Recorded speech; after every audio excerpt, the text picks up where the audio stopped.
హైదరాబాద్లో సదర్ ఉత్సవాలు ఘనంగా జరుగుతున్నాయి. యాదవ సంస్కృతి సంప్రదాయాలకు ప్రతీకగా నిలిచే సదర్ వేడుకలు భాగ్యనగరంలో బోనాల పండుగ తర్వాత అదే రేంజ్లో గ్రాండ్గా జరుగుతాయి.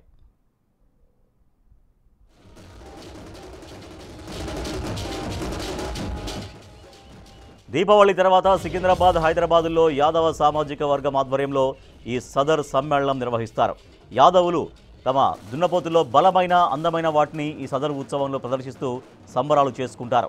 పూలదండలు, గజ్జెలు, ముత్యాల మాలలతో పాటు రకరకాల అలంకరణలతో దున్నపోతులను రెడీ చేసి రోడ్లపై ఊరేగిస్తారు. దున్నపోతుల చుట్టూ స్టెప్పులు వేస్తూ సంబరాలు చేసుకుంటారు.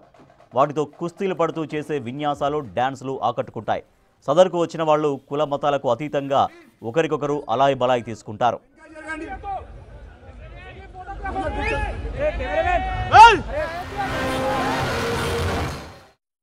ప్రతి ఏడాదిలాగే ఈసారి కూడా హైదరాబాద్ మహానగరంలో సదర్ సందడి షురూ అయింది. అయితే ఈసారి సదర్ ఉత్సవాల కోసం కేరళ నుంచి తీసుకొచ్చిన వస్తాద్ గుమాన్ కాళీ దున్నరాజు ప్రత్యేక ఆకర్షణగా నిలిచింది. 2500 కేజీల బరువు, 7 అడుగుల వెడల్పు ఉన్న ఈ దున్నపోతు ధర 25 కోట్ల రూపాయలు కావడం షాకిస్తోంది. ఈ ఏడాది సదర్ ఉత్సవాల్లో స్పెషల్ అట్రాక్షన్గా నిలవబోతోంది.